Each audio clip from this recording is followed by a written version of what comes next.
Bonjour à tous, bienvenue à l'auditorium du Musée d'art et d'histoire du judaïsme.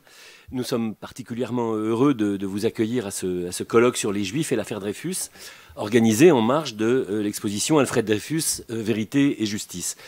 Alors cela a été dit lors de l'inauguration, le projet de l'exposition répondait à plusieurs exigences.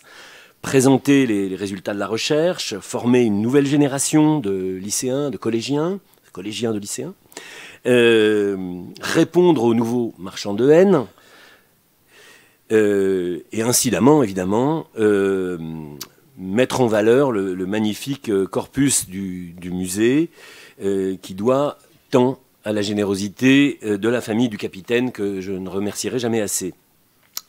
Alors très abondante, l'historiographie de l'affaire a longtemps considéré Dreyfus comme un grand bourgeois, distant, dépassé par l'injustice dont il fut la victime. Paradoxalement, de fervents Dreyfusards ont forgé cette image d'un personnage antipathique et falot. J'ouvre les guillemets, il était comme il était et non point comme nous l'avions rêvé. Charles Péguy. J'ouvre à nouveau les guillemets, il n'avait aucune affinité avec son affaire et ne l'avait pas comprise. Léon Blum. Et une troisième citation, il était le type même d'officier qui l'ont condamné, Bigre. Et là, on est avec Anatole France. Donc cette image, Vincent Duclerc le rappelait lors de la présentation des œuvres complètes, a perduré jusque dans l'ouvrage de Jean-Denis Bredin, L'affaire, publié en 1983, et puis plus récemment dans le J'accuse de Roman Polanski, que nous projetterons ici d'ailleurs, présenté par Philippe Auriol et commenté. Dans le J'accuse de Roman Polanski, sorti en 2019, un film qui, en dépit d'une reconstitution très brillante, ne déroge pas à la règle en donnant le beau rôle à Picard au mépris de la réalité historique. On relira d'ailleurs à cet égard le remarquable ouvrage de Philippe, Le faux ami du capitaine Dreyfus. Or, depuis 2 décennies, les travaux de Vincent Duclerc et de Philippe Auriol en particulier montrent un homme activement engagé dans sa propre défense et dans le triomphe de la vérité. Je crois que l'exposition le met bien en valeur, en même temps qu'un républicain fervent dont les valeurs universalistes sont emblématiques de l'israélitisme français. Alors, j'évoquais à l'instant la publication des œuvres complètes en 2024, aux belles lettres. Cet ouvrage assez monumental, il faut bien le dire, en donne un témoignage qui méritait d'être accompagné d'un événement à la hauteur de ce travail éditorial. Et j'en profite pour féliciter les directeurs d'ouvrage, là encore, Vincent Duclerc et Philippe Auriol, ainsi que l'éditrice, Caroline Noireau. Il fallait un certain courage éditorial pour cette somme de plus de 1000 pages. Mais le jeu en valait la chandelle. Alors, revenir ici sur l'affaire, c'est aussi faire pleinement jouer au musée son rôle de formation d'une nouvelle génération, je l'ai dit, de collégiens, de lycéens, d'étudiants, parce qu'à travers Dreyfus, ce sont non seulement, bien entendu, l'émancipation des Juifs de France et le combat contre l'antisémitisme qui s'illustrent, mais ce sont aussi, plus largement, de manière plus universelle et pérenne, les valeurs de citoyenneté, de vérité, de justice, de laïcité, de mérite, qui sont, il faut bien le dire, très chahutées depuis quelques décennies.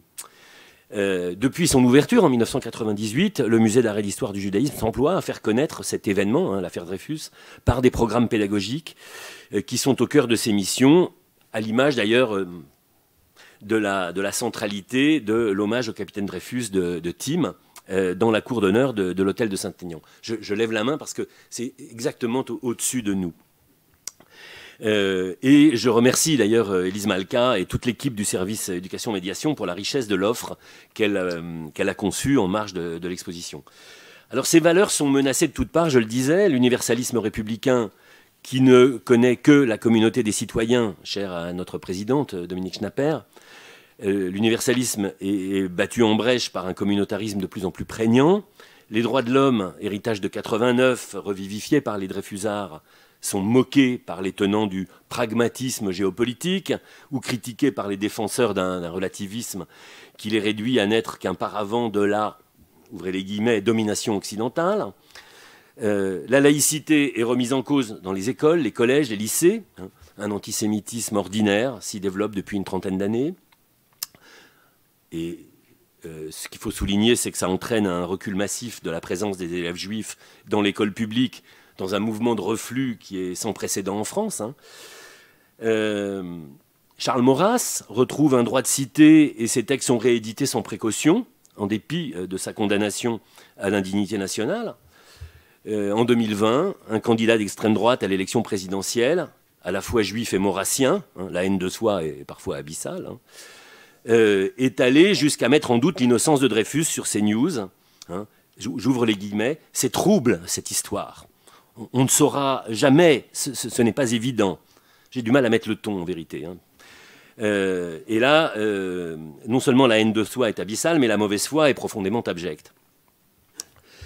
J'ouvre à nouveau les guillemets. C'est la revanche de Dreyfus. S'était écrié Maurras le 27 janvier 1945 en apprenant sa condamnation. Non sans justesse, d'une certaine manière, parce que l'idéologue royaliste et antisémite faisait du capitaine, mort 10 ans plus tôt, l'allégorie de la République, au fond. Car c'était bien la République que le crime judiciaire de l'état-major avait menacé. Et c'est le régime républicain que la résolution de l'affaire consolidera face aux menées restauratrices, en se fondant, je l'ai dit, sur les valeurs de vérité et de justice qu'elle imposera contre une prétendue raison d'État. Hein, donc les droits de l'homme retrouvèrent avec la mobilisation pour le proscrit de l'île du Diable, avec la panthéonisation de Zola et la réhabilitation de Dreyfus par la Cour de cassation en 1906, une actualité vibrante. Alors, c'est intéressant de revenir aussi sur la question du mérite, hein, parce que contre l'héritage statutaire des aristocrates d'Ancien Régime, la République défendait le mérite personnel. Et Dreyfus, polytechnicien, brillant élève de l'école de guerre, en était le parfait exemple. Dans le prolongement de l'instauration de l'école laïque, l'affaire contribua à la séparation des églises et de l'État, après les menées anti-dreyfusardes et antisémites des assomptionnistes et d'une partie importante de la hiérarchie ecclésiale. Alors pour illustrer, et je le dis pour ceux qui n'ont pas vu l'exposition, car les autres, j'espère, en sont convaincus, hein, pour illustrer la personnalité de Dreyfus et lui rendre le rôle qui fut le sien, Isabelle Kahn, qui nous rejoindra tout à l'heure, et Philippe Auriol, ont mobilisé nombre d'œuvres des musées et des archives françaises et étrangères.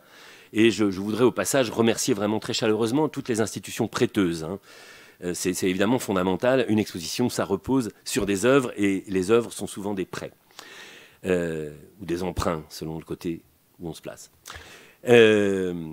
Nos deux commissaires mettent également en valeur le fonds de dessin de Maurice Feuillet, que nous avons acquis en 2020 en vente publique à Nantes, grâce à une souscription publique, et à laquelle une centaine de donateurs ont contribué. Le MAJ leur est vraiment profondément redevable, et je sais qu'un certain nombre de ces donateurs sont dans la salle, et je les en remercie vraiment, là aussi, très chaleureusement.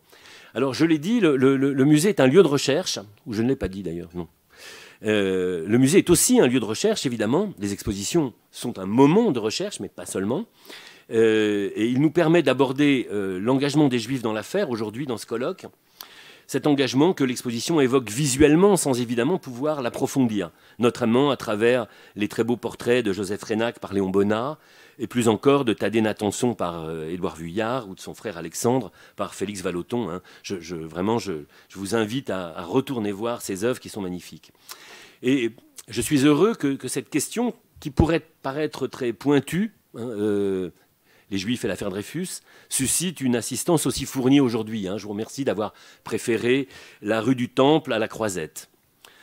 Et je remercie vivement pour leur participation. C'est un peu facile, mais c'est vrai, hein, il fait très très beau.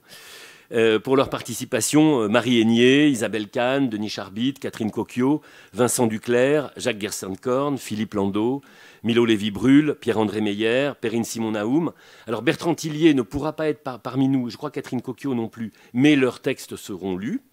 Et puis bien sûr, je remercie plus encore Philippe Auriol et Joseph Hirsch, qui ont été les concepteurs de ce programme exigeant.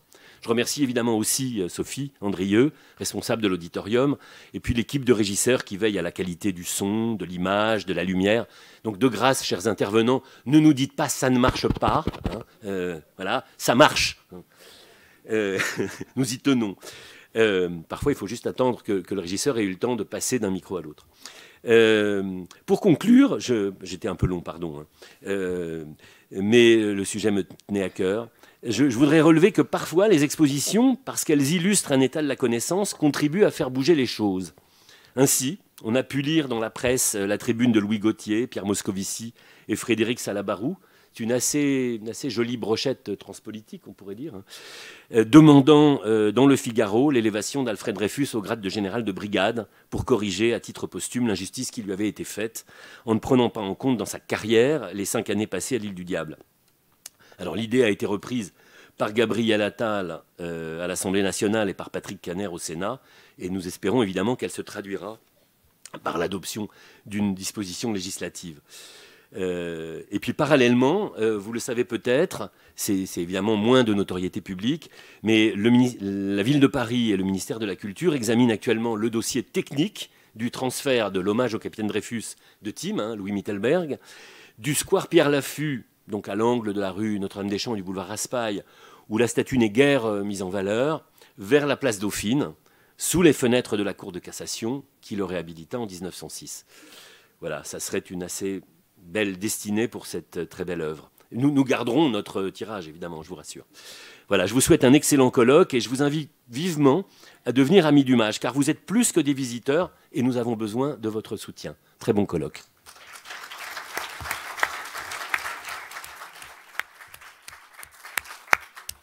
Je laisse la parole à Philippe. Ça marche. Alors, 2 communications pour moi aujourd'hui, ce qui ne va pas arranger ma timidité pathologique. C'est mon ami, notre ami Simon Epstein, qui avait été pressenti pour traiter cette question, dans la mesure où c'est lui le premier. Dans sa thèse de doctorat, les institutions israélites françaises de 1929 à 1939, solidarité juive et lutte contre l'antisémitisme, thèse soutenue en 1990 sous la direction de Pierre Birnbaum, qui a ouvert la voie que je vais emprunter ici, après l'avoir déjà longuement fait, à vrai dire, sur la base de ses travaux et de documents nouveaux en 2003 dans une biographie de Bernard Lazare. Simon ne peut être avec nous, raison personnelle, ambiance collective. Je prends donc le relais pour une communication en forme d'introduction qui se continuera dans celle consacrée un peu plus tard à mon cher Bernard Lazare. Alors on connaît bien la légende du syndicat Dreyfus, pieuvre tentaculaire qui, du boulevard Saint-Germain au Shtetl de Pologne et de Russie, organisa la défense de Dreyfus. Cette légende avait été mise en circulation au premier jour de l'affaire, dès l'arrestation du capitaine, quand à 2 reprises, par 2 correspondants différents et indépendamment l'un de l'autre, avait été révélée à la libre parole, bien évidemment, l'arrestation du capitaine juif. On veut arrêter l'affaire. Tout Israël est en mouvement, avait écrit le 28 octobre 1894 le premier informateur du journal de Drummond. Cette légende, monstrueuse baudruche, avait gonflé tout au long de l'affaire, jour après jour. Des millions circulaires révélaient la presse. 2 millions dégagés dès le début et le reste centralisé en Allemagne, ramassé sou à sou par les rabbins de toute l'Europe pour payer la propagande, acheter les consciences, corrompre les plus purs. Parallèlement, avait révélé l'intransigeant, des dons sous le contrôle de l'Alliance israélite universelle avaient été recueillis et des listes de souscription avaient été adressées à tous les rabbins de France et de l'étranger, ainsi qu'à chaque famille israélite.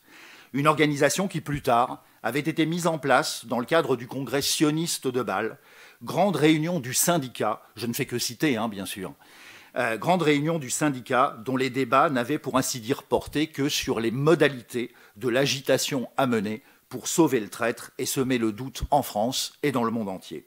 En 1899, cette dernière information, avec les guillemets de rigueur, avait été reprise par le Gaulois d'Arthur Meyer.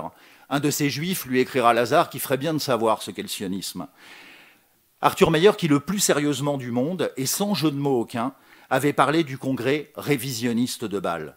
À Rennes, encore, le général Mercier, le criminel en chef, comme dira de lui Dreyfus, avait fait un gros coup en expliquant que quand les Dreyfusards avaient lancé Esterhazy, la campagne avait commencé à grands coups de millions. Je tiens à cet égard à vous dire, dira avec solennité le général Mercier, un propos que le général Jamon m'a autorisé à répéter devant vous. Ayant été voir M. de Freycinet, le lendemain du jour où il quittait le ministère de la Guerre, M. de Freycinet me dit « Le gouvernement dont je faisais partie et que je quitte sait que 35 millions sont venus rien que d'Allemagne et d'Angleterre pour soutenir l'effort de la campagne dreyfusiste. Le propos sera bien sûr démenti, mais qu'importait. Par beaucoup, ici, ailleurs et alors, était repris au refrain l'air de la calomnie. C'est ainsi, pour eux, et sous la baguette de Joseph Reynac, montré dans toutes les caricatures en chef d'orchestre dreyfusard, qu'avait été recruté Picard dès décembre 1894, comme l'avait révélé la Libre Parole encore, en novembre 1897, en un article d'ailleurs qui semble bien être tout entier l'œuvre du sous-chef d'état-major, le général Gons. Picard avait été ainsi, nous révélait le journal, pressenti en faveur de Dreyfus par des parents juifs qu'il avait en Alsace. Un mouchard de l'état-major le certifiait. Il existait en Allemagne un rabbin, le rabbin Spitzer, qui avait l'âge d'être son grand-père. Spitzer, qui pique, Picard. Picard avait un grand-père rabbin. Le tour était joué. Un syndicat, donc, pour défendre Dreyfus, mais un syndicat aussi, syndicat de trahison, qui était à l'origine de l'affaire, à l'origine du crime. C'est ce qu'avait expliqué un des juges de Dreyfus aux journalistes au lendemain de la condamnation, en décembre 1894. Je cite, « Dreyfus est venu chez nous, dans notre pays, chargé de faire ce que vous savez. Tout enfant, on le destina à jouer ce rôle. Au lieu d'en faire un marchand ou un industriel, comme on l'avait fait pour ses frères, on lui fit faire des études pour qu'il entrât à Polytechnique. Là, il travailla dans le but d'arriver à l'école de guerre. Et quand il en sortit, toute l'influence de ses amis, de ses protecteurs, de ses coreligionnaires, s'exerça pour lui faciliter l'entrée des bureaux de l'état-major. Il y parvint, et dès qu'il y fut arrivé, il s'acquitta religieusement de sa mission, de la mission qui lui avait été confiée. Il se rappela qu'on lui avait recommandé, dès sa plus tendre enfance, on lui avait dit, quand tu seras grand, tu espionneras en France et serviras les intérêts de tes véritables frères, les soldats de l'Allemagne. Et il espionnait, et il livrait tout ce qui lui paraissait utile à l'Allemagne. Syndicat de trahison, syndicat d'évasion aussi, qui échafauda tout au long de l'affaire les plans les plus audacieux pour faire évader Dreyfus, et même syndicat du crime, qui était à l'origine de la mort de quelques anti-dreyfusards, dont le plus célèbre était en toute simplicité le président de la République, Félix Faure, dont le dernier soupir n'aurait pas été celui de l'épectase du Pompée qui s'était rêvé César, si peu d'ailleurs, mais celui de la dernière convulsion provoquée par quelques cigares de cyanure. Cette légende du syndicat triple, qui fit l'objet de quelques milliers d'articles pendant l'affaire, fut aussi relayée par quelques dreyfusards peut-être un peu acariâtres. Du butin de l'affaire, la meilleure part était revenue aux Israélites, qui se sont largement indemnisés de l'ostracisme dont ils avaient été frappés pendant quelques années, lors de la période aiguë de l'affaire, écrira Picard en avril 1906 dans la Gazette de Lausanne. Variant, en version douce et publique, ce que son grand ami Fernand Laborie, l'avocat de Zola et de Dreyfus, à Rennes, avait gardé pour l'intimité de ses notes personnelles de 1903. Je cite Laborie. Dans ce temps, celui de l'affaire, je ne croyais rien de plus odieux, ça commence mal, je croyais rien de plus odieux que l'antisémitisme. Je partageais certainement les sentiments de Zola, dont Reynac, dans son livre « Histoire de l'affaire Dreyfus », tome 3, page 356, rapporte les articles. La preuve, c'est qu'au procès Zola, dans ma plaidoirie, je dis naturellement « l'antisémitisme, cette odieuse opinion ». Je ne comprenais simplement rien à la chose. Aujourd'hui, j'ai vu, j'ai réfléchi, j'ai compris. Je ne puis approuver à coup sûr l'antisémitisme sanguinaire, celui qui a dicté à Drummond certains articles où le fanatisme va jusqu'à la cruauté et à la barbarie. Mais il est impossible de nier que les Juifs constituent une nation dans la nation, un peuple particulier qui, imprudemment et précautionneusement affranchi par la Révolution, tend non pas tant à nous absorber, mais à nous dominer. La question juive se pose donc, et elle est la plus grande de notre époque. À cet égard, il faut reconnaître que Drummond a été un admirable précurseur. Certes, j'en parle sans partialité, car Drummond, que je ne connais pas, a écrit sur moi les articles les plus violents, les plus injustes. Je les réalisais encore hier. Mais cela ne saurait m'empêcher d'apercevoir désormais la part considérable que son œuvre exprime. Le premier volume de La France juive, dont je n'avais pas lu 100 pages il y a 16 ou 17 ans, tant cela me paraissait faux et exagéré, m'est tombé par hasard sous la main à la campagne pendant ces dernières vacances et je l'ai dévoré. C'est pour moi aujourd'hui un des plus beaux livres que je connaisse. L'affaire Dreyfus m'a éclairé parce qu'après avoir cru à un beau mouvement d'humanité, j'ai vu les Juifs en faire une affaire juive. Les intrigues de Rennes, la grâce, l'amnistie, l'infâme attitude de la famille Dreyfus, les Reynac, de presque tous les gros Juifs après Rennes, et spécialement à mon endroit, la politique de M. Waldeck-Rousseau, instrument servile des Juifs, l'anticléricalisme sectaire et violent, tout cela n'a pas d'autre explication. Une légende qui fut et qui perdure, reprise régulièrement par quelques anachroniques anti-Dreyfusards. Et c'est pourtant une toute autre image qui s'est imposée chez ceux qui n'ont pas d'autre cause à défendre que l'histoire. Cette autre image, on pu la lire en parfaite synthèse en 1994 sous la plume du regretté Robert Badinter. Quelle complaisance, quelle soumission des Israélites français sur le plan collectif comme sur le plan individuel. Refusant le courage, ils s'étaient castrés, nos Israélites français, de peur de passer pour solidaires d'un homme dont ils avaient pu croire initialement à la culpabilité et considérant ensuite qu'il n'y avait que des coups à prendre, à voler dans cette terrible mêlée politique. Une idée, avec plus de douceur toutefois, qu'on retrouve dans la plupart des textes d'auteurs qui se sont intéressés aux réactions que provoqua l'affaire. On pourrait citer, entre autres exemples, et en remontant le temps, Michael Hermarus, dans son remarquable Les Juifs de France et l'affaire Dreyfus, à l'époque de l'affaire Dreyfus, Robert Gauthier dans son Dreyfusard et Hannah Arendt dans Sur l'antisémitisme. Si cette passivité fut une réalité pour quelques-uns, elle constitue pour la majorité une erreur. Ces auteurs reprirent, explication de l'erreur, des sources plus anciennes. Le Notre Jeunesse de Charles Péguy, le Léon Blum des Souvenirs sur l'affaire, et c'est en se référant à Blum que Marus, Gauthier et quelques autres historiens après eux firent de même. Il faut pourtant bien comprendre ce que signifie ce passage de Blum, célébrissime et toujours cité. En thèse générale, je cite, « Les Juifs avaient accepté la condamnation de Dreyfus comme définitive et comme juste. Ils ne parlaient pas de l'affaire entre eux. Ils fuyaient le sujet, bien loin de le soulever. Un grand malheur était tombé sur Israël. On le subissait sans mot dire, en attendant que le temps et le silence en effaçassent les effets. » La masse juive accueillit même avec beaucoup de circonspection et de méfiance les débuts de la campagne de révision. Le sentiment dominant se traduisait par une formule comme celle-ci, c'est quelque chose dont les Juifs ne doivent pas se mêler. Dans ce sentiment complexe, tous les éléments n'étaient pas d'égale qualité. Il y avait certes du patriotisme, et même un patriotisme ombrageux, le respect de l'armée, la confiance dans les chefs, une répugnance à les considérer comme partiaux ou même faillibles. Mais il y avait aussi une sorte de prudence égoïste et timorée, qu'on pourrait qualifier de mots plus sévères. Les Juifs ne voulaient pas qu'on pût croire qu'ils défendaient Dreyfus parce que Dreyfus était juif. Ils ne voulaient pas qu'on pût imputer leur attitude à une distinction ou à une solidarité de race. Ils ne voulaient surtout pas, en se portant à la défense d'un autre juif, fournir un aliment à la passion antisémite qui sévissait alors avec une intensité très appréciable. L'arrestation, la condamnation avaient déjà nui aux Juifs. Il ne fallait pas que la campagne de révision les compromît davantage.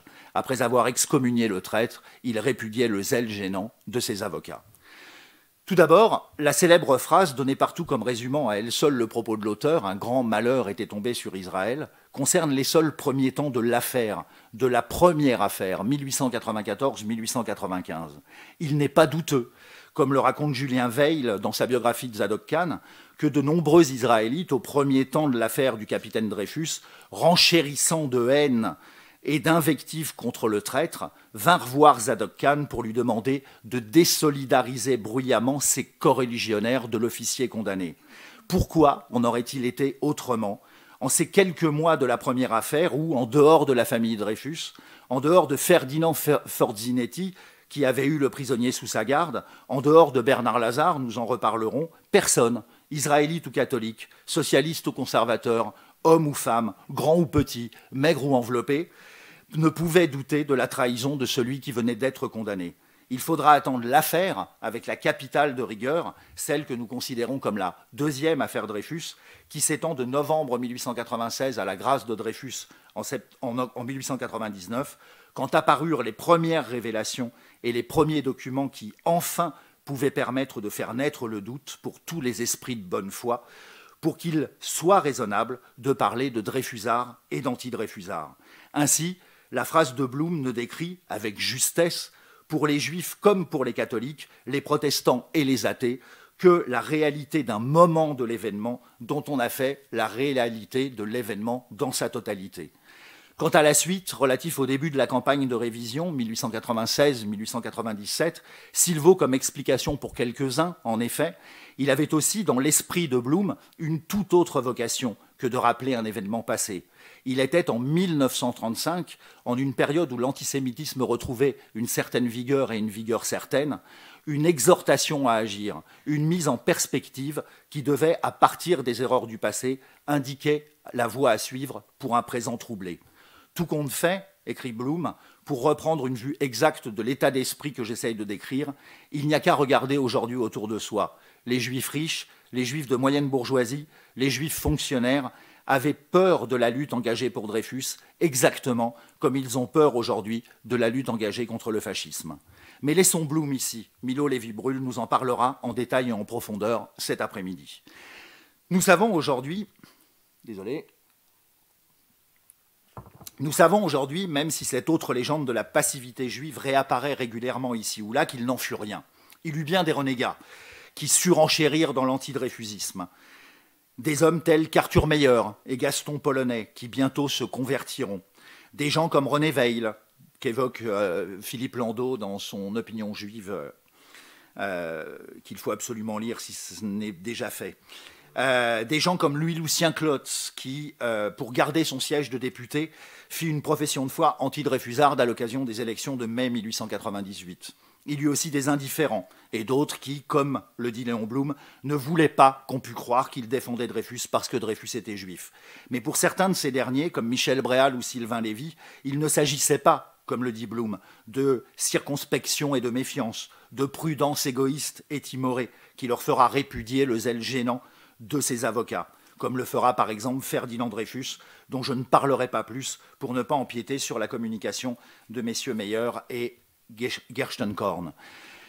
Pour Lévy et Bréal, qui s'engageront tout à fait et rapidement, c'est une question de discrétion qui jouait ici. Comme l'avait écrit Bréal à Jean Psicari en janvier 1898, l'invitant d'ailleurs à rendre sa lettre publique, s'il était de tout cœur avec lui, s'il se joignait à toutes ces consciences honnêtes qui réclament la révision, il expliquait qu'il s'était jusqu'à présent abstenu de signer les pétitions qui commençaient à circuler alors, parce que l'initiative devait appartenir à ceux qui ne sont pas les coreligionnaires de Dreyfus.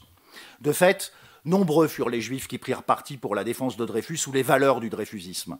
En dehors des figures dreyfusardes connues, Lazare, les frères Renac, Messislas Goldberg, Michel Bréal et Sylvain Lévy, Julien Binda, Émile Durkheim, Lucien Dore, Gustave Kahn, Jacques Bahar, Daniel Halévy, Jules Isaac, Victor Bache, les frères Natanson, les Pissarro, Marcel Proust, etc. On pourrait citer, dans les milieux révolutionnaires, Carpel et Diener, du syndicat des casquetiers, juste à côté rue des Écouffes, qui prirent parti au printemps 1898, les socialistes français, qui avaient déclaré refuser de s'engager. On pourrait citer encore le groupe des prolétaires juifs, qui organisa des meetings pendant l'affaire, ou enfin le mystérieux groupe exécutif des révolutionnaires juifs, qui écrivit à Drummond pour l'avertir que, je cite, « Si l'on fait la moindre égratignure à Bernard Lazare, votre sentence de mort sera prononcée sur le champ. » On pourrait encore, sur les listes de protestation ou de souscription dreyfusarde, relever le nombre tout à fait considérable de prolétaires juifs qui signèrent, marquant ainsi, tout symbolique qu'il fût, un engagement qui n'en fut pas moins réel.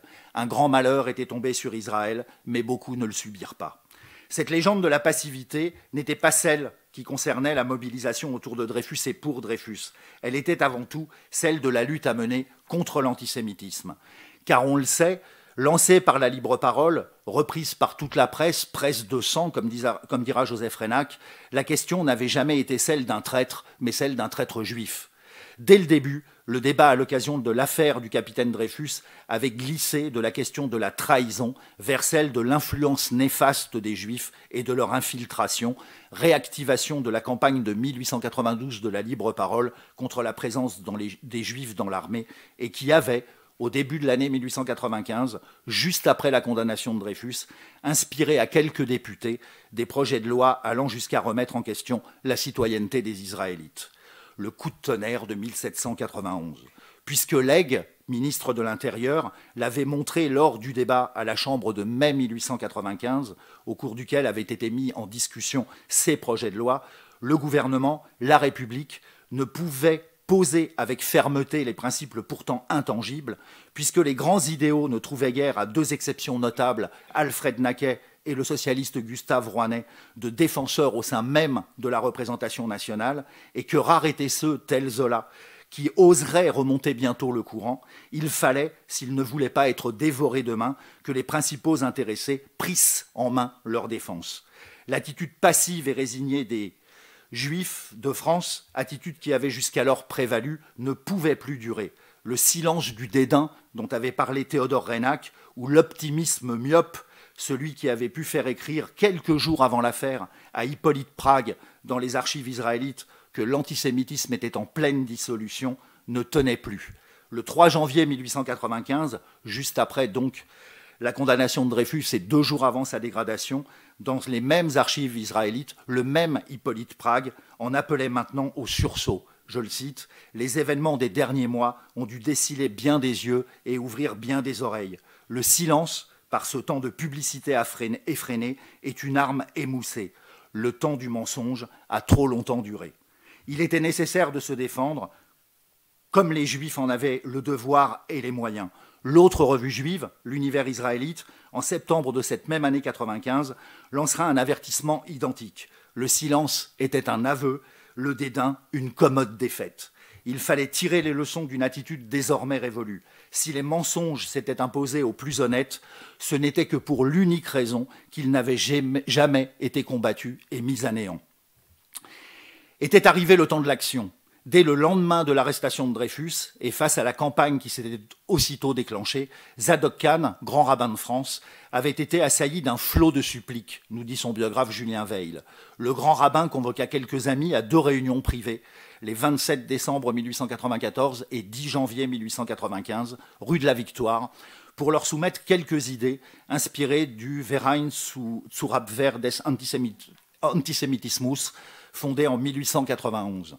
Ne convient-il pas de constituer un petit comité de vigilance, un autre composé de juristes? Ne peut-on agir sur les journaux, répandre les brochures à bon marché, réfutant les sottises colportées en tout lieu, montrer entre autres le patriotisme des Juifs dans l'armée? Au cours de cette seconde soirée, le grand rabbin avait exhorté ses amis à l'action énergique. Et la décision avait été prise de créer un comité qui agirait au grand jour, un comité de défense contre l'antisémitisme. Contrairement à ce que dit le biographe de Zadok Khan, Julien Veil, qui fait de son action un bilan mitigé et peu enthousiaste, le comité ne se délita pas rapidement. Il montrera une infatigable activité. Mais je n'en dirai pas plus pour le moment, pour faire la transition avec Philippe Landau, qui, je crois, en nous parlant de Zadok Khan tout de suite, va continuer ce que j'ai commencé à dire. Je vous remercie.